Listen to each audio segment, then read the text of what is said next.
So what does quantifying and headshaking have in common? Well, they both occur in dialogue, and so they deserve both a dialogical perspective. And what I present today is joint work with Jonathan Ginzburg, and it has been, well, it is under review. It's a kind of interactive review, so to say. It's progressing, and the other one has been presented at this year's SEMDAL workshop. But I'm sorry, I have to take you back to your semantics class in order to get things started. There you probably had heard about quantification, and the means of quantification you have been learned is generalized quantifiers. The idea there is that quantification and expressions like most or every, no, some, exactly to, and so on, express a relational meaning. So in this simplest case, the relation is between a subject-noun phrase and a verb phrase. So in most bicycles work, there is a relation, the most relation between the set of bicycles and the set of working things. Abstracting from the sentence meaning to the meaning of the noun phrase, obviously, most bicycles is the set of verb phrase meanings which bears the most relation to the set of bicycles. This is exactly what is captured in 1a. It's just glossed in a more general way. So the meaning of most NP is the set of verb phrase sets such that the intersection of the verb phrase set with our noun phrase set is bigger than the intersection of the complement set of the verb phrase set with the noun phrase set. Likewise, for every this set of verb phrase sets which have our noun phrase set as a part, and so on and so forth, you can imagine to spell out the so-called truth conditions for a very general set of noun phrases in this way. They all have in common that a generalized quantifier, this is how these noun phrase meanings are called, are sets of sets such that, and there comes a descriptive condition. Obviously, this is nice, this is uniform, and not least for this reason, this is the dominant view on quantification and formal semantics. It's the standard view. And it has been the standard view starting from the 70s until today. So now let's just have a look at an instance of a generalized quantifier in one piece of natural language, which you might see in a newspaper or hear in a dialogue. Then most demonstrators, I forgot who, did something that would be unthinkable now in 2020.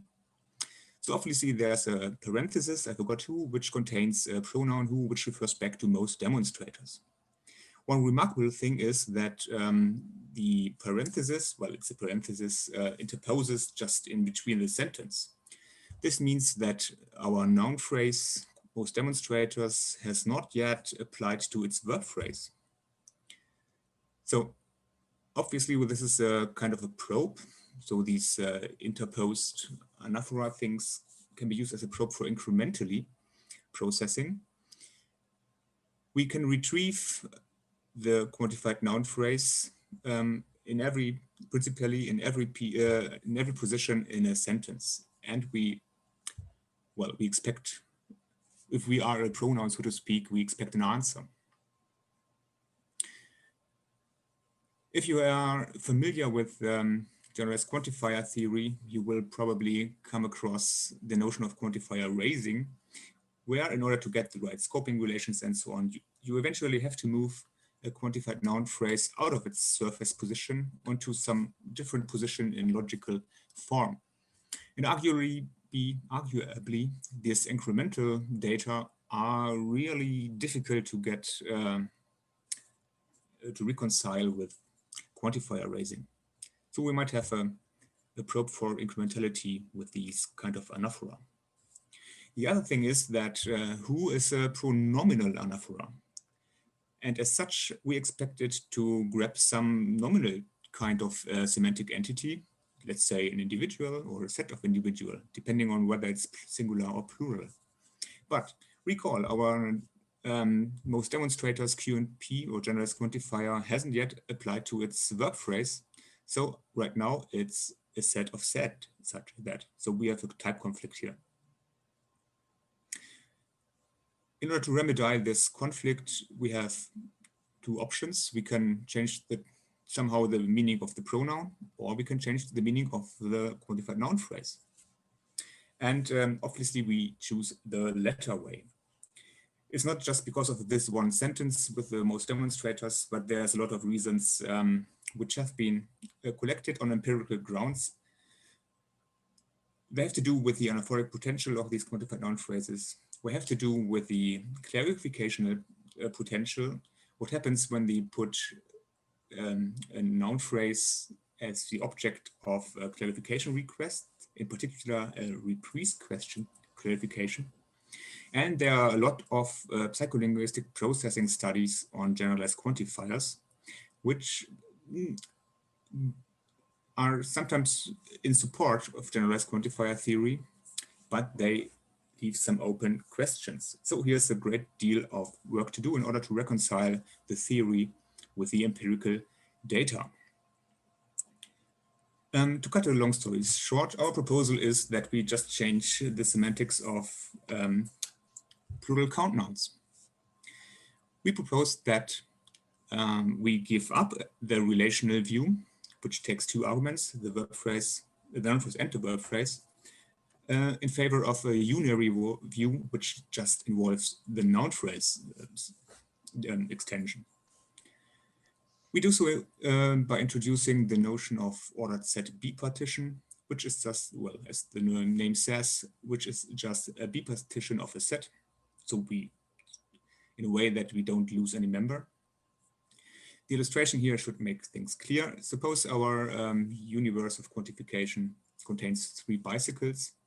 Then we can build the set of all logically possible ordered set bipartitions, and it looks like the set of bicycles on the right. They are structured in terms of a complement set and reference set, or comp set and ref set for short. And this is our proposal to derive meanings for quantification and noun phrases and for quantifiers themselves. For example, here's the set of ordered set bipartitions of our bicycles. Then we can express the meaning of most, such that most claims that the ref set is bigger or even much bigger than the complement set. This means that most bicycles sieves out this ordered set bipartitions which are highlighted on the right, namely all those ordered set bipartitions which have more bikes in the ref set, which is the set on the right, than in the complement set, which is the set on the left. So it's as easy as this. Furthermore, every, somewhat surprisingly maybe, is just one ordered set bipartition, namely that bipartition that contains every bicycles in the ref set. So it's the first one. The complement set is empty. No bicycle is the mirror image. There is no bicycle in the reference set, all in the complement set. So you can just express the meaning of logical quantifiers in terms of conditions on reference set and complement set. This can be implemented in a head-driven phrase structure grammar, perhaps the theoretical version of it, and it just looks like this. In the semantic part, we introduce 3 sets, our reference set and complement set, as we just saw. Both of them can be unified into a maximal set, obviously, so we just take this on board. And we express a plural predication. Recall, we are speaking of sets of individuals now, not just of singular individuals. In terms of a plural predicate, we indicate this by means of this vector kind arrow notation. So it's just a plural variant. And the content of a noun phrase now consists of two semantic values, the reference set and the complement set. This has, of course, repercussions to the notion of predication. And this is accordingly reflected in our plural predication rule, which allows to combine a plural subject with a plural predicate. The predicate just, the plural predicate just applies to the reference set in the usual way. But there's another thing which goes on, kind of anti-predication, where a negative version or negated version of the predicate applies to the complement set of our subject. Here's an example where you can see how this works. It's the sentence we start with: most bicycles work. Most bicycles is a plural quantified noun phrase which introduces a reference set and a complement set. And our plural predicate work now applies to the reference set and says that most bicycles work. Well, but it also applies to the complement set, saying that there are bicycles that do not work. So we have a double predication. This may at first strike you a bit odd, but give it a second thought. This kind of anti-predication triggers expectancies. Such expectancies are well known in pragmatics. They are bound up with exhaustive interpretations, but usually they have to be kind of stipulated. We provide a clear interface between such expectancy interpretations. Think also on alternative semantics, where you get alternative readings. So we are ready to capture these kinds of things on a semantically firm base. The count we are proposing does not involve quantifier raising, so our quantifiers just remain in situ. So we are well prepared to capture the psycholinguistic notions of incremental processing. So we have kind of nominal building blocks which are incrementally built in the course of sentence processing. And as a side note, since we constrain our quantifiers to the noun phrase extension from the outset, we get a significant reduction of the logical space of quantifiers. So how many quantifiers are possible in general? We calculated this through for the simplest case of just 2 elements in our universe of quantification. And for just 2 elements, there are, on our count, 63 possible quantifiers. This is a good result, also in terms of psycholinguistics and quantifier processing. In particular, if you compare it to what generalized quantifier theory comes up with.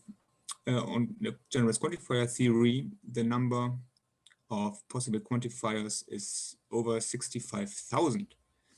Recall, this is for a universe of just 2 elements.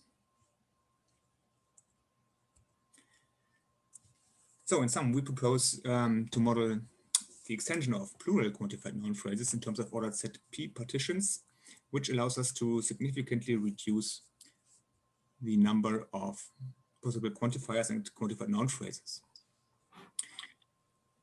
Which we haven't dealt with in detail in this talk is that we get a nice account of anaphoric potentials of noun phrases. We call that we have 3 sets available: maximal set, reference set, and complement set, which correspond to different kinds of anaphoric uptake. In particular, composite anaphora has received some attention in semantics and psycholinguistics. We developed also a notion of noun phrase negation. And as we saw, we are able to we are able to spell out an account which is compatible with expectancy-driven comp-set processing and incremental quantifier processing, which is observed in particular in the domain of spoken languages, interestingly.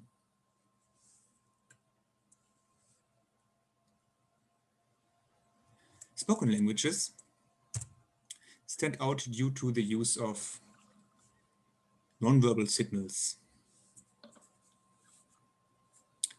and social signals in general.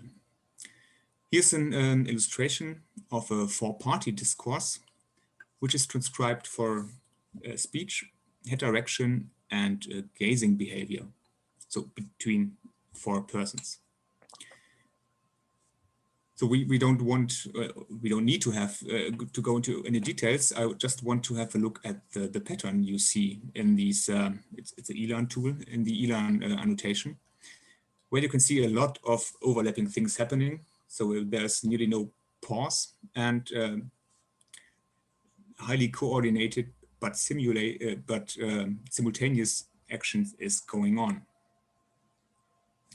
And this pattern reminded us as something, and probably it reminds you too, namely, it looks like a musical score. And this is exactly a view we want to propose. Think of natural language interaction as a kind of musical score thing. On this musical score, we have two dimensions. One is the vertical dimension, where massive multimodal integration is going on between all these nonverbal signals and the speech signals which are exchanged. And this multimodal integration dimension, the vertical dimension, holds true within one speaker and between different speakers. So if you, well, if the video is not too small, you can see me gesturing all the time. So it's it may be coherent, but this is a kind of within speaker integration which happens. And there is the more or less traditional horizontal dimension, where the verbal and non-verbal elements incrementally build up in order to create full turns.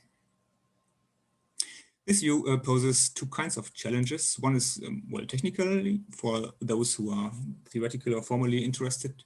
We need an incremental multimodal dialogue theory, which is able to express both dimensions simultaneously. And it has a conceptual challenge in order to spell out vertical coherence on top and in addition to horizontal coherence. For the technical part, there are already a lot of ingredients which we can use. There is a formal semantics, a very flexible one, namely type theory with records, which allows for conceptually oriented semantic descriptions, semantic models, which comes with a temporally string type, which allows for describing events at various levels of granularity. Building on chart parsing mechanisms, there's an incremental HPSG version. And also for HPSG, there is a multi-chart parser, which allows to combine inputs on different channels. Like it has been developed for speech and hand gestures. Well, there's the dialogue theory course by Jonathan Ginzburg. Andy, there's only 1 minute left. 1 minute left, okay. I speed up? Well, no, including this one. Okay. Okay, and there TTR has already been applied to a music score. And so we can just grab these ingredients, combine them. We have to kind of break up the notion of speaker into different articulators and beyond. You can look this up in our central contribution. But the thing we want to analyze by means of all this stuff is this. So one example we had a look at is the head shake. At first, you can say that the head shake is a way of saying no, and you can use it in this way. For instance, you are asked, do you want some coffee? You can just shake your head and refusing to have some coffee. Now, Interestingly, if you pose the question in a negative way, you don't want some coffee, you can also shake your head and refuse to have some coffee. So independent whether the question is posed in a positive or a negative way, you refuse to have some coffee here. So this is not compatible with the meaning of no as in predicate logic, where it's truth value flipping, but it complies with the meaning of no in type theory. So it's the no sem on the right. These no semantics apply to a proposition is not P if P is a positive proposition and P if P is a negative proposition.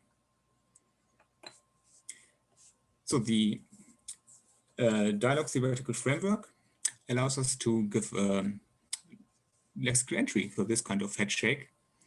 Namely, we have a polar question, which is the top element of the question under discussion list. And we can respond via head shake to this polar question, and it expresses this no semantics. So we can just capture these data in the right way. You really have to wrap up. Okay. Just 2 slides? You're already 2 minutes over time. Already 2 minutes over time, okay. Oh, I'm sorry. Okay, this is not the only kind of head shake we find. There's attitudinal head shake, which expresses an attitude towards what one says. And this is sensitive to who is the speaker. So is the speaker a third party subject, or is it the speaker himself?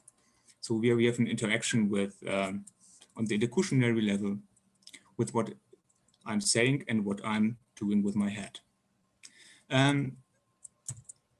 So this is even more complicated because we have to get context into focus.